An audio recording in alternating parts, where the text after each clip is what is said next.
আজকে তো অনেক থেকে গেছে। কি রে, এটা তোর বাড়ি ঢোকার সময়? আরে ওই পয়লা বৈশাখের কয়টা জামা আনতে গেছিলাম। মা, ওই প্লিজ প্লিজ মাকে বলিস না। আর আমি কিন্তু তোর জন্য একটা জামা আনছি। ও, আগে বলবি না, আমি বেকার বেকার তোর মধ্যে শখ করতেছিলাম। আচ্ছা, এই নে তোর জামা। ওয়াও, কত সুন্দর জামা। আমি তো পয়লা বৈশাখের রাত্রে এই জামাটাই পরবো। পরিস তুই, তোর জন্যই তো আনছি। আর আমি এখন ছুটে গেলাম। হ্যাঁ হ্যাঁ, যা।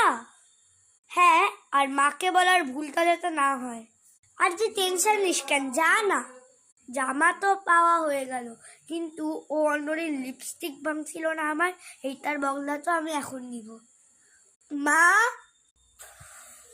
ও মা। আরে কি হয়েছে?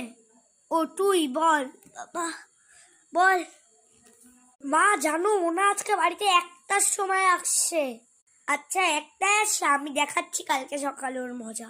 ওই কুম্ভকর্ণ নোট উঠ। বাবারে, কি হয়েছে মা? রাত্রে 1টায় আসবি ভালো আছে, কিন্তু এই বলে এত রাত্রে অবধি ঘুমাইতে পারবি না। আর রাত্রে 1টায় আসা, তুই ওই ঘরে আয়, দেখাচ্ছি। কি কি হয়েছে মা? দেখাচ্ছি কি হয়েছে।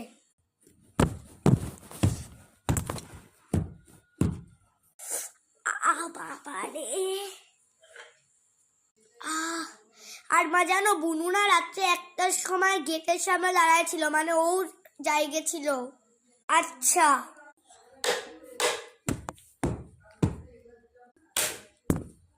আবার কেন বললো? এইবার কি হইলো? এইবার মা, প্রত্যেকবারই তো এরকম হয় যে যখন ওর কোনো দোষ থাকে তখন তো আমার নামে দোষ লাগা যায়। ওর কথায় বিশ্বাস করবা না। তুই বলছিস না মাকে? আর তুই এখন যে মিথ্যা কথাটা বললি, এইটাও ভালো ছিল না তার জন্য।